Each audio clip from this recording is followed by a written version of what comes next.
नमस्कार, स्वदेश न्यूज देख रहे हैं आप। मैं हूं आपके साथ ऋषभ सोनी और लेकर आया हूं हमारी खास डिबेट, जिसमें आज हम बात करेंगे शराब पर हो रही सियासत की। छत्तीसगढ़ में एक बार फिर से शराब का जिन निकल आया है। सरकार जहां नई शराब दुकान खोलने की बात कर रही है, तो विपक्ष इसको लेकर आड़े हाथों ले रहा है।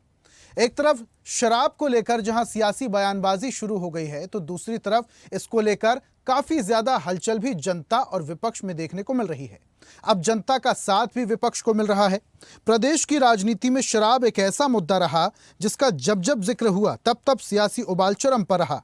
पूर्ववर्ती सरकार के कार्यकाल में शराबबंदी एक बड़ा मुद्दा रहा, लेकिन मौजूदा सरकार के कार्यकाल में छत्तीसगढ़ में अवैध शराब के साथ साथ शराब दुकान खोले जाने के मुद्दे पर भी सियासत गर्मा चुकी है।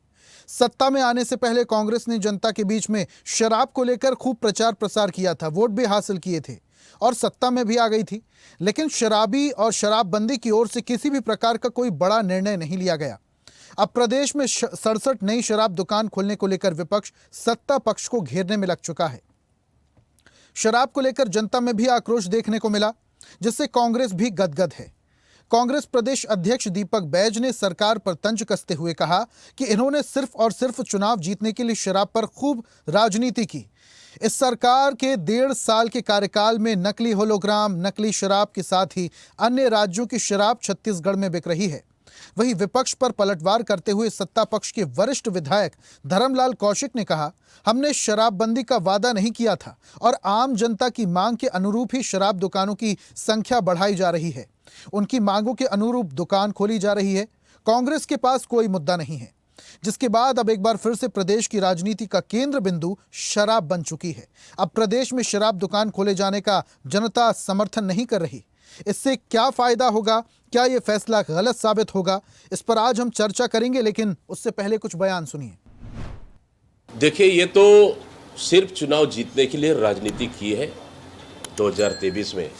उससे ज़्यादा भर्राशाही तो इस सरकार में हुआ है 1.5 साल के कार्यकाल में। नकली होलोग्राम, नकली शराब, मध्य प्रदेश की दारू बिक रही है, शराब बिक रही है, गली गली बिक रहा है, किराना दुकान में बिक रहा है, ठेला में बिक रहा है, कोचिया खुलेआम गांव में बेच रहे हैं और दावा कर रहे हैं हम बेच रहे हैं, जिसको जो करना है कर लो, कलेक्टर, एसपी, मुख्यमंत्री, सरकार।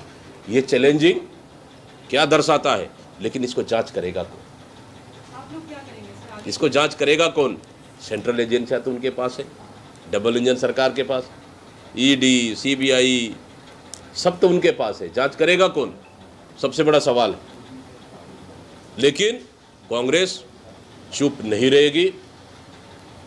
इस तरह की घटनाओं को लेकर हम जनता के बीच में जाएंगे और सरकार को बेनकाब करेंगे। लोगों ने कभी भी इस बात को जो आप बोल रहे हैं कभी हम लोगों ने नहीं कहा है। ये तो वादा उन्होंने किया था अपने चुनाव में, लेकिन वो वादा को उन्होंने निभाया नहीं और इसके कारण में जनता ने उनको सरकार से बाहर किया। आज जहां मांग आ रही है और जो लोग बोल रहे हैं, ऐसे क्षेत्र को चिन्हांकित करने का काम किया गया है। देखिए, तो शराब पर एक बार फिर से सियासत गरमाने लगी है। इसको लेकर पक्ष और विपक्ष आमने सामने हो चुके हैं। जनता में भी थोड़ा बहुत गुस्सा है। इसको लेकर हम चर्चा करेंगे। हमारे साथ कुछ मेहमान जुड़ रहे हैं। बीजेपी प्रवक्ता गंधर्व पांडे हमारे साथ हैं। गंधर्व जी, बहुत बहुत स्वागत आपका। कांग्रेस का पक्ष रखने के लिए वंदना राजपूत हमारे साथ है। वंदना जी, आपका भी बहुत स्वागत। और इसी के साथ राजनीतिक विशेषज्ञ नागेंद्र वर्मा जी हैं हमारे साथ। नागेंद्र जी, आपका भी बहुत बहुत स्वागत। और इस चर्चा की शुरुआत बीजेपी प्रवक्ता गंधर्व जी मैं आपसे ही करना चाहूंगा। नई 67 शराब दुकानें आप कह रहे हैं और धर्मलाल कौशिक भी कह रहे हैं कि सत्ता में आने से पहले हमने कभी कोई वादा नहीं किया कि हम शराब को बंद कर देंगे। लेकिन शराब अच्छी चीज भी तो नहीं है, समर्थन भी तो बीजेपी पार्टी ने नहीं किया।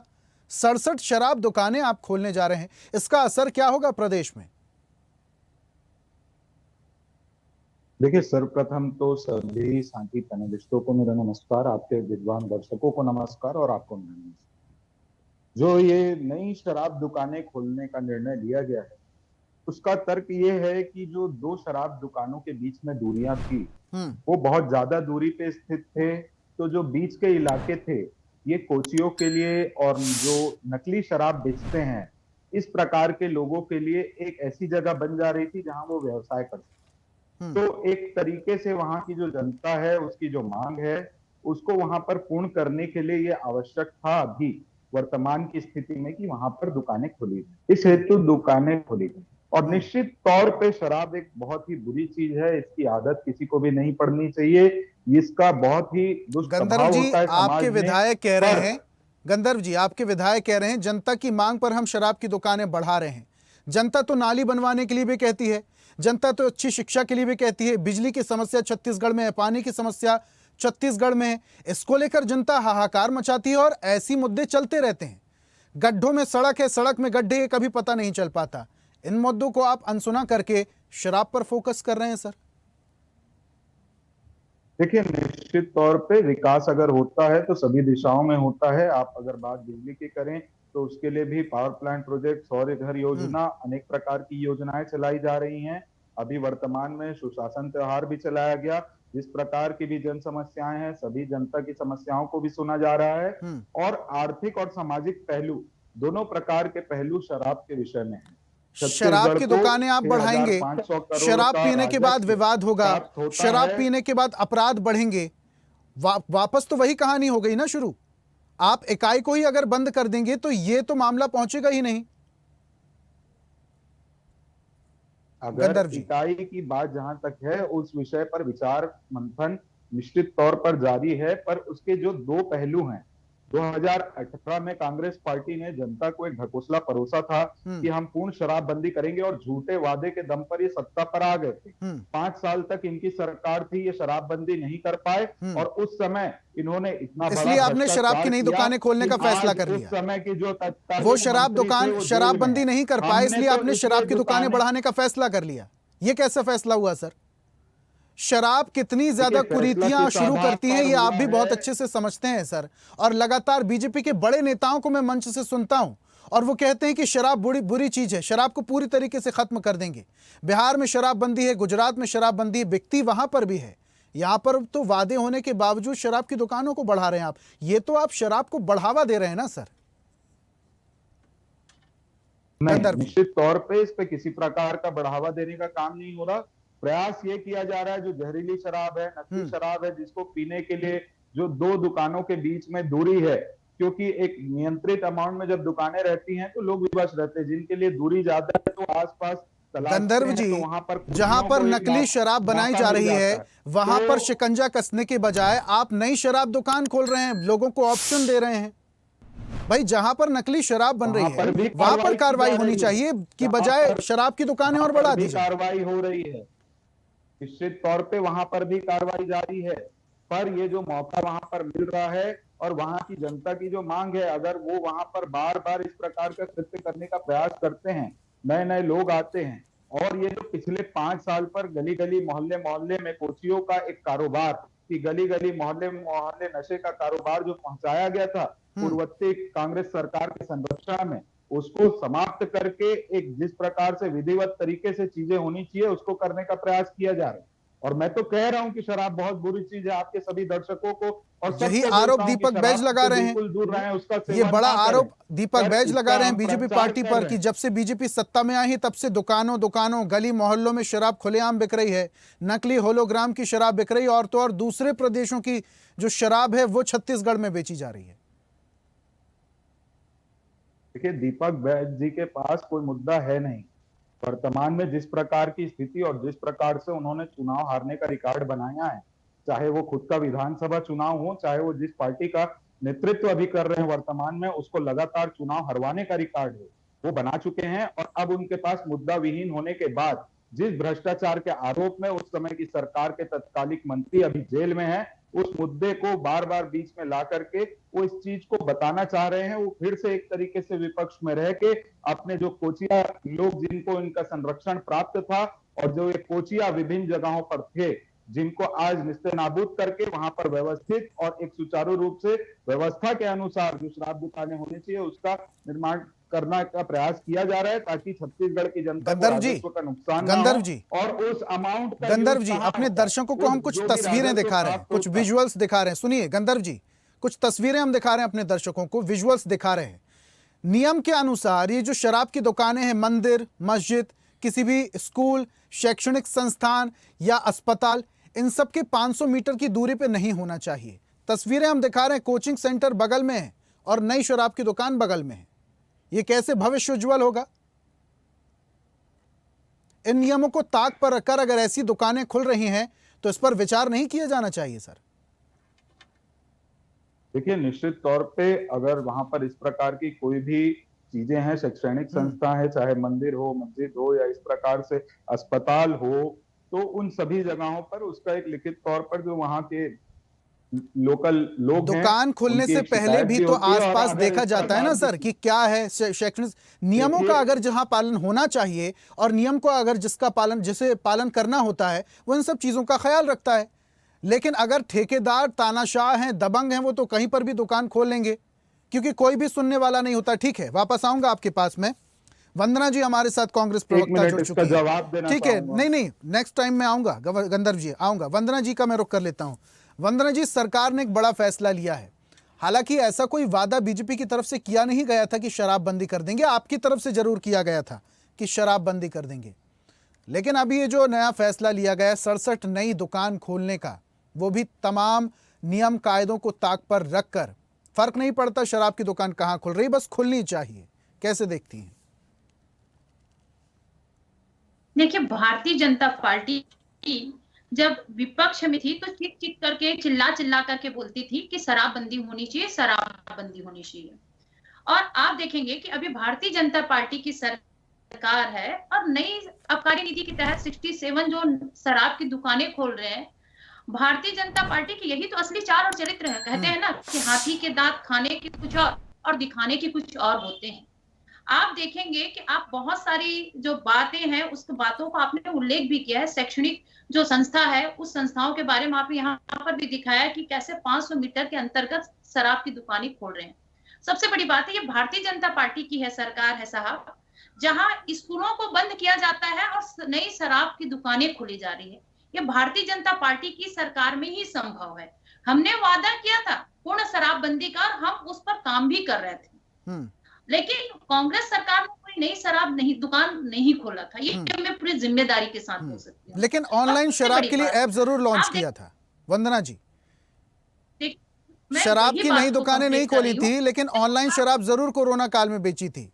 CSMCL ऐप का नाम था और आपके शासनकाल में 2021 में कांग्रेस की तरफ से ये शराब को लेकर ऐप लॉन्च किया गया था और शराब ऑनलाइन घर घर भिजवाई भी गई थी, आपको पता होगा।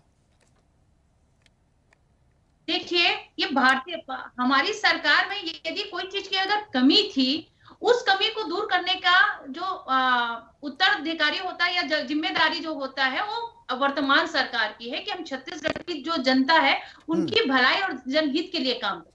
लेकिन वर्तमान की जो सरकार है, मनपसंद ऐप के द्वारा शराब परोसा जा रहा है। आप देखेंगे गली में, पान ठेला में और हर एक जगह में वहां आपको शराब के साथ साथ सूखा नशा भी आपको खुले आम धड़ल्ले से बिक रहा है। ये बहुत ही एक चिंतनीय विषय है। इसमें तो मैं राजनीति नहीं करना चाहूंगी, लेकिन आप देखेंगे कि हमारे छत्तीसगढ़ की जो जनता है आज नशा के गर्त में पूरी तरह से पूरा फंस रहा है। ये सोचने का बहुत बड़ा एक विषय लगता है, क्योंकि आप देखेंगे कि भारतीय जनता पार्टी अपने राजस्व के चक्कर में कहीं ना कहीं हमारे छत्तीसगढ़ के जो आदिवासी है, छत्तीसगढ़ के जो गरीब लोग हैं, उनके जो पैसा है उन पैसे को शराब में अधिक खपाना चाहती है। और आप देखेंगे कि आप इस चीज को खुद एक बार अभी कहा कि जब शराब के सेवन से कितना अधिक यहाँ पर 2017 का जिक्र करना चाहूंगा मैं वंदना जी 2017 का जिक्र करना चाहूंगा मैं, जब चुनाव होने वाले थे और उससे पहले कांग्रेस पार्टी के बड़े नेता जो दूसरे प्रदेश से आए थे और यहां पर गंगाजल हाथ पर लेकर यह वादा किया गया था उनकी तरफ से कि अगर कांग्रेस की सरकार बनती तो सबसे पहले प्रदेश में शराबबंदी होगी। 2017 की बात कर रहा हूं मैं। उसके बाद आपकी सरकार आई, शराबबंदी हुई नहीं हुई, ऐप लॉन्च कर दिया कोरोना के चलते ताकि राजस्व का नुकसान ना हो। फिर आप कैसे सवाल उठा सकते हैं शराब को लेकर? आप तो खुद ही शराब बेच रहे थे। देखिए 2017 की बात आपने जो कही है वो आपने आधा अधूरा यहाँ पर मेरे को लगता है जानकारी पूरा दी है। बता दीजिए। हम गंगा जल की कसम खाए, नहीं सुनिए ना, हम गंगा जल की कसम खाए थे, लेकिन हम किसानों के कर्ज माफी के लिए हम वहां पर गंगा जल की कसम खाए थे। यहाँ पर शराबबंदी के हमने वादा किया था, हम तो स्वीकार करते हैं, क्योंकि वास्तविकता बात को, वंदना सत्य जी, बात को वंदना स्वीकारने में जी, मेरे को कोई यहाँ वंदना पर जी, नहीं है। वंदना जी, उन नेता का मैं नाम नहीं लेना चाहूंगा, पहले कांग्रेस में थे, अब बीजेपी में आ चुके हैं, मैं नाम नहीं लेना चाहूंगा, लेकिन अगर आप बोलेंगे तो पर्सनली क्लिप भेज दूंगा मैं आपको। गंगा जल हाथ पर लेकर कसम खाई गई थी कि अगर कांग्रेस पार्टी की सरकार प्रदेश में बनती है तो सबसे पहले शराबबंदी का वादा था, सबसे पहले शराबबंदी का वादा था। बिल्कुल। कोरोना लग गया, ऐप लॉन्च कर दिया आपने मैं तो। आपको वही बोल रही हूँ मैं, गंगा जल की कसम तो खाए थे, लेकिन किसानों की ऋण माफी के लिए खाए थे, ना कि शराबबंदी को लेकर। शराबबंदी का हमने वादा किया था, ये तो मैं मानती हूँ, लेकिन गंगा जल को लेकर के शराबबंदी का कसम नहीं खाए थे, क्योंकि हमको मालूम था कि शराबबंदी करना है, उसके लिए स्टेप बाय स्टेप काम करना होगा, और हमने स्टेप बाय स्टेप काम किया। ये आपके मीडिया के माध्यम से भी जनता ने देखा है, जनता ने इसको सराहा है। हमने एक भी कांग्रेस की सरकार में नई शराब दुकान खोलने का काम नहीं किया, और न ही स्कूल को बंद करने का काम चलिए, किया। ठीक है, हम तो हमारे सरकार में हम नए ठीक है, नागेंद्र जी को भी चर्चा में शामिल कर पार्टी लेते हैं, नागेंद्र जी को भी चर्चा में शामिल कर लेते हैं। नागेंद्र जी, नई शराब दुकानें खुल रही हैं, जनता और भी मांगे करती है, नाली बनवा दीजिए, सड़क बनवा दीजिए, अस्पताल, शिक्षा का मंदिर बनवा दीजिए, लेकिन सरकार सुन रही है जो शराबी हैं कि शराब की दुकान खुलवा दीजिए। बीजेपी बोल रही है, सरकार के नेता कुछ विधायक हैं वो बोल रहे हैं कि जनता की मांग है, शराब की दुकान खोल दीजिए। अब कल को जनता मांग करने लगे कि आप बाकी के जो सब्स्टिट्यूट हैं नशे के, गांजा, चरस, इनको लीगल कर दीजिए, तो क्या सरकार को लीगल कर देना चाहिए? मेरा कहने का मतलब यह है कि शराब दुकान नहीं खोल देना क्या एक विकल्प है राजस्व को लेकर, या और भी विकल्प हो सकते हैं? देखिए, विकल्प तो और भी बहुत हो सकते हैं। अभी आपने शुरू जब बात करी थी तो आपने ये कहा कि सरकार से जनता और भी मांगे करती, वो पूरी नहीं होती। लेकिन मजे की बात यह है कि जो मांगे करती जनता, वो या तो सड़कों की मांग करती है या डेवलपमेंट के दूसरे बातों की मांग करती है, जिसमें खर्च होता है। और ये एक ऐसी मांग है जिससे पैसा आता है, क्योंकि कहीं ना कहीं राजस्व जो है उसको बढ़ाने की एक मंशा है। बहुत और बढ़िया मुझे जवाब। लगता है ये जो निहित स्वार्थ है, ये बहुत खतरनाक होता है। ये हम बार बार इस बात को कहते हैं कि समाज का शराब जो है सामाजिक बुराई है, और तमाम लोग इसको तोते की तरह रखते हैं, लेकिन इस दिशा में तमाम हम सुन रहे हैं लगातार कि इस बुराई को खत्म करने के लिए चरणबद्ध प्रयास किए जाने चाहिए या किए जा रहे हैं। लेकिन आश्चर्य होता है कि वो चरणबद्ध प्रयास कैसे हो रहे हैं, किस दिशा में हो रहे हैं, ये आज तक जनता समझ नहीं पाती। आपने देखा कि कोरोना काल में भी राजस्व प्राप्ति के लिए एक बहुत बड़ा ये सिस्टम जो था वो बैठ गया था कि आबकारी जो है वो नहीं बढ़ रहा था, उससे राजस्व नहीं मिल रहा था। तो दलील ये भी आई थी, लोगों ने देखा है, समझा है, जनता ने भी समझा कि लोग शराब नहीं मिलने पे विकल्प के तौर पे ऐसे अल्कोहल बेस्ड केमिकल्स का यूज कर रहे थे पीने में, जो उनके लिए घातक था। बहुत से लोग इससे मारे भी गए थे। तो उनकी प्राण रक्षा के लिए शराब उनके घर पहुंचाई जाने लगी। ये एक तरीके का देखिए तो बड़ा कैसा हम किधर जा रहे हैं ये दिखता है। और ये मुझे लगता है कि आबकारी आय को जो बढ़ाने का जो प्रयास है, ये लगातार वो तो पॉलिसीज में है। आम जनता जो है जब तक कि इससे मुक्त नहीं होगी, शराब खरीदना बंद नहीं करेगी, और पता नहीं ये जन जागृति कब आएगी, कैसा होगा, इसके लिए कौन प्रयास करेगा, ये पता ही नहीं चलता। अच्छा, लेकिन नागेंद्र सामने जी, जो दिखता है वो तो नागेंद्र जी, देखिए बिहार में भी शराबबंदी है, लेकिन ऐसा नहीं है कि शराब वहां नहीं बिकती, और ज्यादा बिकती है। जो 1000-2000 की शराब वो 5000-6000 में बिकती है, जहां तक मुझे जानकारी है। गुजरात में भी शराबबंदी है, वहां पर भी धड़ल्ले से शराब बिकती है, और ब्लैक में और ज्यादा महंगे दामों में बिकती है। और जहां पर शराब नहीं बिकती है वहां पर नशे के सब्स्टिट्यूट बिकने लगते हैं। छत्तीसगढ़ में शराबबंदी की बात शुरू से ही कही जा रही, चाहे पार्टी सरकार किसी भी पार्टी की हो। यहाँ पर शराबबंदी जो हो रही है, शराब की जो नई दुकानें खोली जा रही हैं, इसको लेकर क्या सरकार को विचार करना चाहिए? क्योंकि जनता, जाहिर सी बात है, शराब दुकान खोलने के लिए इतनी ज्यादा मांग नहीं कर रही होगी जितना बाकी की चीजों के लिए कर रही होगी। बिल्कुल, मुझे लगता है कि खुले तौर पे तो मुझे लगता है कि जनता से ऐसा कोई आवेदन निवेदन नहीं आता होगा कि यहाँ शराब की दुकान चाहिए या घर के बिल्कुल पास चाहिए, वो 2 कदम चलना नहीं चाहते। तो ये वाली दलील तो मुझे समझ में नहीं आती कि जनता मांग करके खुलवा रही है। और गाइडलाइंस जैसी दी गई है शराब दुकानों को लेके, उसका तो मुझे लगता है बहुत कठोरता पूर्वक पालन होना चाहिए कि जब चलिए भी ठीक है, शराब प्रतिक्रिया दुकान लेते हैं कहीं गंधर्व जी खुलती से। है। गंधर्व जी, आप कुछ कहना चाह रहे थे, अपनी बात रखिए, उसके बाद मैं सवाल करूंगा आपसे, जल्दी से कहिएगा, समय थोड़ा कम है। देखिए, निश्चित तौर पे जिस प्रकार से आपने अभी कोचिंग संस्था के पास से शराब दुकान होने की एक वीडियो दिखाई, उस पर मैं कहना चाह रहा था कि जो कोचिंग संस्था है या इस प्रकार की जो भी चीजें हैं, जैसे ही वो चीजें नोटिस में आती हैं तो वहां पर अब कई बार ये होता है कि कोचिंग संस्था लोग वहां पर अपने आप खोल लेते हैं, उसका कोई प्रमाणीकरण या उसका कोई निगम में या बाकी जगह पर जो उसका गुमाश्ता होना चाहिए उस प्रकार की चीजें नहीं रहती। तो वो जब जगह निर्धारित की जाती है तो उसका एक डेफिनेटिव डाटा कहीं ना कहीं मिसिंग रहता है, जिसके कारण इस प्रकार की चीजें हो जाती है। और आपकी लेकिन बात से ये जैसे समझा जाए आपके गंधर्व जी की माध्यम से- शराब की दुकान तो वहीं रहेगी, भले अगर रजिस्ट्रेशन कोचिंग का नहीं है तो कोचिंग हट जाएगी, लेकिन शराब की दुकान तो वहीं रहेगी।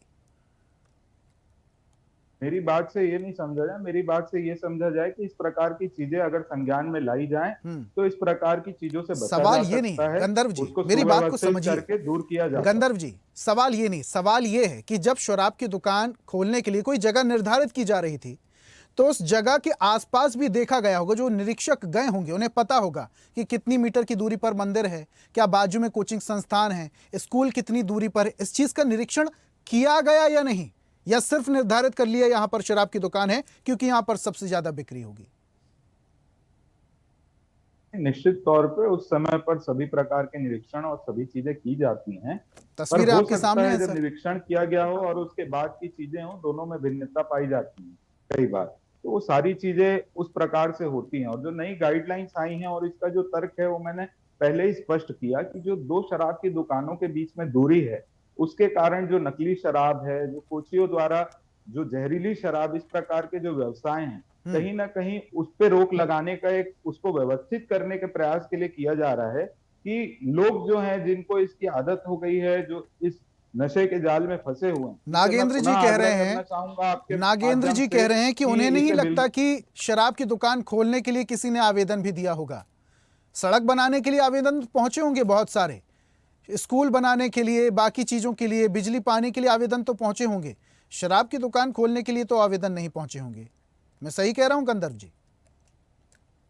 देखिए, मैं तो पहले से ही कह रहा हूं कि इसमें जो मंशा है वो केवल ये है कि जो नकली शराब और कोचियों द्वारा जो बीच में जहां पर दूरी ज्यादा है, वहां पर जो शराब परोसी जा रही है, उन सबसे कैसे बचा जाए और इसका हल क्या सिर्फ शराब की दुकान खोलना ही है गंधर्व जी?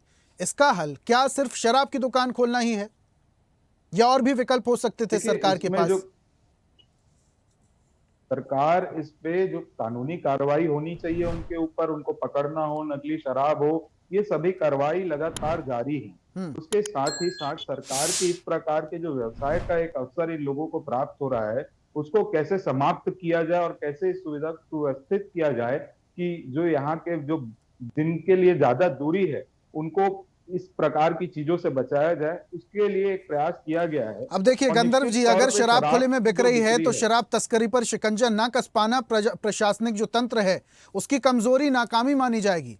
लेकिन शराब और नकली शराब की बिक्री रोकने के लिए नई शराब की दुकान खोल दी जाए, यह तो सरकार के पास एकमात्र विकल्प नहीं होगा। इसके अलावा भी बहुत सारे विकल्प हो सकते हैं। सरकार इन विकल्पों को कब देखी, ये देखने वाली बात होगी। बहुत शुक्रिया गंधर्व जी हमारे साथ जुड़ने के लिए। वंदना जी आपका भी बहुत बहुत शुक्रिया, और नागेंद्र जी आपका भी बहुत बहुत शुक्रिया हमारे साथ जुड़ने के लिए, चर्चा में शामिल होने के लिए। आज बात कर रहे थे छत्तीसगढ़ में खुल रही नई शराब दुकानों पर मची सियासत की। सियासत जोरदार हो रही है, पक्ष विपक्ष आमने सामने है, लेकिन सरकार कह रही है की दुकानें तो खुलेंगी और ये जनता की मांग भी है। लेकिन जनता की मांग तो और भी है, वो मांगे सरकार कब सुनती हैं, ये देखने वाली बात होगी। आज की खास पेशकश में फिलहाल इतना ही। देखते रहिए स्वदेश न्यूज, सबसे पहले देश। और ऐसी ही ताजा खबरों के लिए लाइक, फॉलो और यूट्यूब पर सब्सक्राइब कर बेल आइकन जरूर दबाइए और हर अपडेट के लिए विजिट कीजिए स्वदेशलाइव.com।